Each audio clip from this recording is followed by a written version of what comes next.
बिहार का दानापुर गांव। मुखिया की बेटी कमलेश्वरी की हल्दी की रस्म चल रही थी। कमलेश्वरी अपने माता पिता की इकलौती बेटी थी। बहुत लाड प्यार से पाला था उसे मुखिया ने। बेटी बड़े घर में जाकर राज करे, यही इच्छा मन में दबाकर वो अपनी बेटी के रिश्ते की बात एक बहुत बड़े घराने में चलाता है।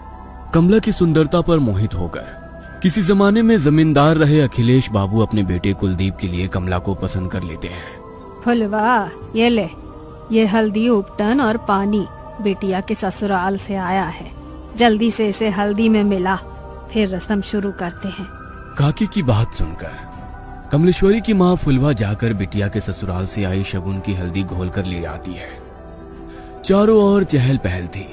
ढोलक की थाप पर औरतें मंगल गीत गा रही थी। जैसे ही हल्दी की रस्म शुरू होती है, कमलेश्वरी जोर जोर से चीखने लगती है। ये क्या लगा दिया मेरे पूरे बदन में? ऐसा लग रहा है जैसे किसी ने खाल खींच ली हो। बहुत दर्द हो रहा है माँ। कमलेश्वरी के जोर जोर से चिल्लाने पर उसको हल्दी लगा रही औरतें उसे ले जाकर पानी से उसका सारा शरीर धोने लगती है। हाय राम, ये क्या हो गया मेरी बिटिया को? ऐसा लगता है जैसे किसी ने कांच पीस कर हल्दी में मिला दिया हो, लेकिन कौन करेगा ऐसा काम? कमलेश्वरी के बदन पर जहाँ जहाँ हल्दी रगड़ी गई थी, वहाँ पर लाल धब्बे हो गए थे। दर्द से दुल्हन बुरी तरह छटपटा रही थी और उसकी माँ और बड़ी माँ उसके घावों पर मलहम लगा रही थी। छोटी, मुझे तो ये कोई सामान्य घटना लगती है। अरे घर में बाहर का है कौन? ऐसे कौन बेटिया की हल्दी में कांच मिला गया? कोई छोटी मोटी बात है क्या? अरे वो तो शुक्र है कि मुंह पर नहीं लगाया था, वरना पूरा चेहरा बिगड़ जाता बेचारी का। मेरा तो दिमाग ही काम नहीं कर रहा है जीजी। कौन हमारी कमला से जलेगा? इसने क्या बिगाड़ा है किसी का? शादी ब्याह का माहौल था। दोनों देवरानी जेठानी वैसे तो इस घटना से अंदर तक डर गई थी, लेकिन फिर भी इस समय कुछ भी सोचने के लिए उनके पास ज्यादा समय नहीं था। 2 दिन में कमला की शादी थी। घर में ढेरों मेहमान जमा थे। उनके खाने पीने की व्यवस्था करने के अलावा दोनों देवरानी जेठानी को तमाम रस्में पूरी करनी थी। इसलिए इस बात को यहीं दबाकर वो शादी की तैयारियों में जुट जाती हैं। अगले दिन सुबह, माँ, कमला के ससुराल से शादी का जोड़ा और शगुन आया है, जाओ जरा देखो तो। एक बड़ी सी गाड़ी से 2 नौकर जैसे दिखने वाले आदमी गाड़ी से नीचे उतरते हैं और बड़े से थाल में लाल रंग के कपड़े से ढका हुआ शादी का शाही जोड़ा और गहने कमला की माँ फुलवा को सौंप देते हैं। बड़ी माँ ने संदेश भिजवाया है, शाम के समय दुल्हन को यही खानदानी जोड़ा और गहने पहनकर तैयार होना है। और हाँ, उन्होंने खास एक बात का ख्याल रखने के लिए हिदायत दी है कि इस जोड़े पर किसी की भी बुरी नजर ना पड़ने पाए। वो काली नजर और अपशगुन जैसी बातों पे बहुत यकीन करती हैं, इसलिए खास तौर पर इस जोड़े को एहतियात से रखने को कहा है। आप फिक्र ना करें, कमला और उसका ये जोड़ा अगले 2 दिनों के लिए हमारी अमानत है। हम पूरा ख्याल रखेंगे। फुलवा वो बड़ा सा थाल लेकर तेज कदमों से अपने कमरे में जाती है और एक बड़े से संदूक को खोलकर पूरा थाल ऐसे ही उसमें रख देती है। पूरा दिन शादी का भाग दौड़ में बिताने के कारण फुलवा को याद ही नहीं था कि उसने कमला को उसके ससुराल से आया जोड़ा दिखाया ही नहीं है। अगले दिन दोपहर 4 बजे, फुलवा, अरे कमला को तैयार करने का समय हो गया है। इसके ससुराल से जोड़ा आया था ना, कहाँ रखवाई हो? जाओ ले आओ। चूड़ी पहनाकर हम शगुन कर देते हैं, उसके बाद इसकी सहेलियां मिलकर उसको सजा देंगी। मेरे तो ध्यान से ही उतर गया है जीजी। एक बार खोलकर देखा भी नहीं मैंने कि उन्होंने क्या क्या सामान भिजवाया है। फुलवा तेजी से पल्लू अपनी कमर में खोसते हुए अपने कमरे में जाती है और संदूक खोलकर वो थाल लेकर सीधा कमला के कमरे में पहुंचती है। ए छोटी, ये क्या भिजवाया है इसके ससुराल वालों ने? अरे दिमाग तो ठिकाने पर है। ये लाल रंग के शगुन के जोड़े के साथ काले रंग की चूड़ियाँ कौन भिजवाता है? अरे ये तो अपशगुन होता है। कहने को तो इतने बड़े लोग हैं, लेकिन क्या यही समझदारी है इन ऊंची हवेली वालों की? अरे नई दुल्हन को काली चूड़ियाँ कौन पहनाता है भला? हाँ जीजी, ये सब मैं क्या जानूँ। अब इसके ससुराल से आया है तो मैंने तो ऐसे का ऐसा ही उठाकर संदूक में बंद कर दिया था जीजी। अब हो सकता है बड़े लोग हैं, उनके कुल में कोई परंपरा हो नई दुल्हन को काली चूड़ी पहनाने की। अरे आधी जिंदगी बीत गई है हमारी, हमने तो कभी नहीं देखा कि किसी दुल्हन के लिए ससुराल से काले रंग का जोड़ा या चूड़ियाँ आई हो।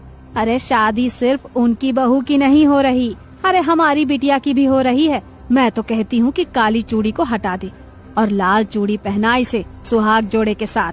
अरे नहीं जीजी, वो जो नौकर आए थे ना इस जोड़े के साथ, वो खास तौर पर कह गए थे कि छोटी बहू जी को यही जोड़ा पहनाकर तैयार करना है। कमला की माँ की बात सुनकर उसकी जेठानी कमला के हाथों में वही काली चूड़ियां पहना देती है। कमला के ससुराल से आया हुआ लहंगा बहुत ही शानदार था। लहंगे को देखकर ऐसा लगता था जैसे किसी रानी महारानी की पोशाक हो। जैसे ही कमला की सहेलियां दुपट्टा कमला को पहनाने लगती हैं, तभी एक सहेली जोर से चीखती है और वो 2 कदम पीछे हट जाती है। क्या हुआ मीना, तू चिल्लाई क्यों? ये देख, तेरे दुपट्टे का एक कोना गायब है। ऐसा कौन करता है? इस तरह का कटा फटा लहंगा दुल्हन को कौन भिजवाता है? कमला की सहेली की चीख सुनकर फुलवा एक बार फिर दौड़ते हुए बेटी कमला के कमरे में आती है और जैसे ही वो दुपट्टे का कटा हुआ कोना देखती है, अपना माथा पकड़ लेती है।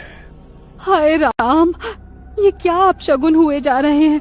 मुझे तो समझ ही नहीं आ रहा। भगवान, ऐसी क्या भूल हो गई है हमसे? पता नहीं इस कमला का ब्याह शांति से निपटेगा या नहीं। अरे माँ, जाने दो ना, जिसने सिला है उसी से गलती से कट गया होगा। और ये माधुरी है ना, ये ऐसे पहनाएगी कि ये हिस्सा नजर ही नहीं आएगा। बेटा गलती से कटता तो ऐसे ना कटता। तेरा दुपट्टा देखकर साफ समझ में आ रहा है कि किसी ने जानबूझकर इसका एक दुपट्टा काट कर निकाला है। अरे माँ जी, ऐसा क्यों करेंगी? और ऐसा तो हो नहीं सकता कि यहाँ भेजने से पहले उन्होंने लहंगा देखा ना हो।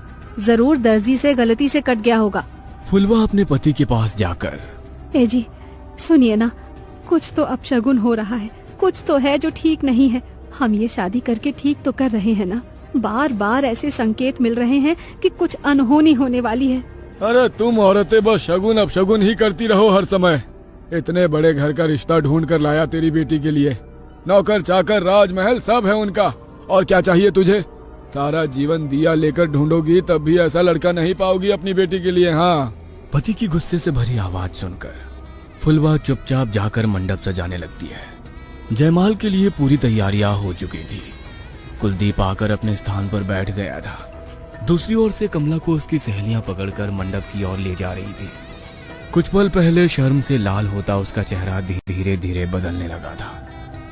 अचानक ही उसके चेहरे के हाव भाव बदलने लगते हैं और वो उसका हाथ पकड़कर लेकर आती उसकी सहेलियों को पूरा जोर लगाकर दूर धकेल देती है। देखते देखते खूबसूरत तरीके से सजे अपने बालों को नोच नोच कर वो बाहर निकालने लगती है और जोर जोर से चीखने लगती है। कमला बेटा, होश में आ, क्या हुआ है तुझे? कमला बिटिया, अरे बेटा बोल ना, क्या हुआ है? तू ऐसे क्यों चीख रही है? बोल तो। मुझे बहुत दर्द हो रहा है माँ, कुछ है मेरे बालों में, कुछ है इसमें। बेटी के इतना कहते ही उसकी माँ और बड़ी माँ तेजी से उसके बालों को खोलकर कुछ देखने लगती हैं। तभी बालों का एक बहुत बड़ा सा गुच्छा जमीन पर गिरता है, जिसे देखकर फुलवा की चीख निकल जाती है। बड़ी माँ कमला के बालों को देखती है तो पाती है कि सर के एक हिस्से के बाल पूरी तरह से गायब हो गए हैं और वहां पर एक गोल घेरा जैसा बन गया है। अरे ये कैसे हो सकता है? अरे ऐसे कैसे अपने बाल टूटकर जमीन पर गिर पड़ते हैं? किसी की काली नजर लगी है हमारी बच्ची की खुशियों को। अरे इतनी सारी बातें एक साथ होना कोई संयोग नहीं हो सकता। कमला अभी भी घबराकर अपनी माँ के गले लगी हुई थी और जोर जोर से रो रही थी। फुलवा, बिटिया को ले जाओ और जाकर इसका हुलिया ठीक करो और फिर से जयमाल के लिए लेकर आओ। समय निकला जा रहा है, दामाद जी इंतजार कर रहे हैं। पता नहीं, लगता है आज का मुहूर्त ही गलत है। आप बिल्कुल भी फिक्र मत करिए बहन जी, कमला अब सिर्फ आपकी जिम्मेदारी नहीं है, वो हमारे घर की बहू भी है। मैं समझ सकती हूँ कि उसके ऊपर इस घटना का कितना बुरा प्रभाव पड़ा है। हमसे जो संभव हो सकेगा हम वो सब करेंगे, लेकिन फिलहाल मुहूर्त निकला जा रहा है। शुभ मुहूर्त पर शुभ काल कर लेते हैं। बाकी बिटिया की मानसिक स्थिति का हम हवेली में पूरा ख्याल रखेंगे और हाँ, बात को ऐसे ही जाने नहीं देंगे। आप बेफिक्र रहिए। अपनी सास शशि की बातें सुनकर कमला थोड़ी शांत हो गई थी। ब्याह का सारा उत्साह छू हो गया था और बुझमन से ही कमला मुरझाए चेहरे और बिखरे बालों में ही कुलदीप के गले में माला डाल देती है। फेरों के बाद 1 मिनट ठहरे बहन जी, क्या काले रंग की चूड़ियाँ बेटी को पहनाने की आपके यहाँ कोई रस्म है क्या? अरे नहीं, उल्टा हमारे यहाँ तो बहुत अपशगुन मानते हैं, लेकिन आपने भिजवाई तो हमने मजबूरन पहना दी। हमें लगा नहीं पहनाएंगे तो शायद आपको बुरा लगेगा। क्या बात कर रही हैं आप? हम बहू के लिए काली चूड़ियाँ क्यों भिजवाने लगे भला? जरूर आपको कोई गलतफहमी हुई है। मतलब आपने कमला के लिए ये काली चूड़ियाँ नहीं भेजी थी? हरगिज नहीं, हमने तो लाल रंग का राजस्थानी चूड़ा भेजा था, खास तौर पर मंगवाया था बहू के लिए। सारी घटनाएं एक बहुत बड़ी अनहोनी की ओर इशारा कर रही थी। आपके घर पर ही लगता है किसी ने कोई काला जादू किया है, तभी तो आपके घर में रखे सामान पर ये सब हुआ। मुझे लगता है कि कमला की भलाई इसी में है कि वो जल्द से जल्द घर से दूर चली जाए। तुम ठहरो छोटी, मैं जरा पहले बिटिया की नजर उतार देती हूँ, उसके बाद कमला की विदाई करेंगे। बड़ी माँ दौड़ कर जाती है और कुछ सामान अपनी मुट्ठी में लेकर कमला के पास आ जाती है। मनी मन मंत्र बुदबुदाते हुए वो 5 बार कमला के ऊपर से मुट्ठी में लिया हुआ वो सामान उतारती है और आखिरी बार जैसे ही वो कमला के सिर पर से नजर उतारने के बाद उसके माथे को छूती है, उसे एक जोरदार झटका लगता है और वो उछलकर दूर जा गिरती है। ये सब देखकर सभी लोग स्तब्ध थे, जुबान जैसे हलक में अटक गई थी। समझ ही नहीं आता कि आखिर हो क्या रहा है वहाँ। कमला बेटा, तुम ठीक तो हो ना? अच्छा हमें बताओ, अभी तुम कैसा महसूस कर रही हो? ठीक हूँ मैं माँ जी।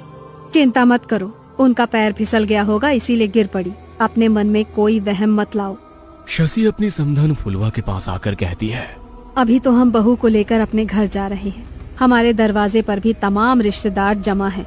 इस समय तो चर्चा करना ठीक नहीं होगा, लेकिन बहू की मुंह दिखाई के बाद हम पता करते हैं कि आखिर बहू को समस्या क्या है। तब तक आप भी कोई जानने वाले आदमी को बुलाकर अपने घर का शुद्धिकरण करा लीजिए। जी बहन जी, ठीक कह रही हैं आप। वैसे हमारे बड़े बुजुर्ग कहते हैं कि शादी विवाह में अगर पूजा पाठ में कुछ गलती हो जाए ना, तो पितृ नाराज हो जाते हैं, और कई बार पितरों के नाराज होने पर भी कई तरह के अपशगुन हुआ करते हैं। हो सकता है जो कुछ हम सोच रहे हैं वैसा ना हो, और ये सब पितरों का ही क्रोध हो। हम पितरों की शांति के लिए भी हवन करेंगे, आप लोग फिक्र मत करिए।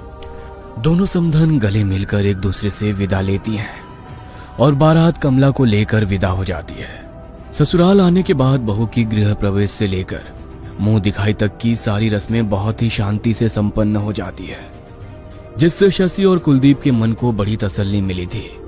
उन्हें लग रहा था कि शायद जो भी बला थी वो बहू के मायके में ही पीछे छूट गई और ये सब शांत हो गया हो। लेकिन कहते हैं ना, जब कोई बहुत बड़ा तूफान आने वाला होता है ना, तो उससे पहले एक लंबी खामोशी होती है। कमला की मुंह दिखाई की रस्म थी। पूरी हवेली को दुल्हन की तरह सजाया गया था। कमला और कुलदीप का कमरा तो ऐसा लगता था जैसे फूलों के बगीचों में बदल गया हो। महंगे दीपदानों से मध्यम सी रोशनी फूटकर बाहर आ रही थी। दूर दूर से मंगाए गए खास तौर से सफेद और लाल फूल कमरे की खूबसूरती में 4 चांद लगा रहे थे। इतने गुलाबों के बीच भी कमला का चेहरा किसी चांद की तरह चमकता नजर आ रहा था। सब कुछ बिल्कुल वैसा ही सामान्य था जैसे कि किसी भी घर में दुल्हन के आने के बाद हुआ करता है। पूरे घर में खुशी की लहर दौड़ गई थी। कुलदीप और कमला के नए जीवन की सुखद शुरुआत हो चुकी थी। धीरे धीरे 1 सप्ताह बीतने को आया था। कमला के हाव भाव व्यवहार एकदम सामान्य था। शशि और कुलदीप शादी के दौरान हुई घटनाओं को एक बुरा सपना समझकर भूलने ही लगे थे कि एक दिन रात के तकरीबन 2 बजे का समय था। कुलदीप की आंखें खुली तो उसे एहसास हुआ कमला अपने बिस्तर पर नहीं है। कुलदीप बिस्तर पर लेटे लेटे कुछ मिनट तक कमला के आने का इंतजार करता है, लेकिन कमला की कोई आहट उसे सुनाई नहीं देती। चिंता की लकीरें अब कुलदीप के माथे पर दिखाई देने लगी थी। कुलदीप अपने बिस्तर से उतरकर पहले बाथरूम का दरवाजा खोलकर देखता है। बाथरूम बिल्कुल खाली पड़ा हुआ था। अब तो कुलदीप को और भी घबराहट होने लगी। कमरे का दरवाजा भी अंदर से बंद था।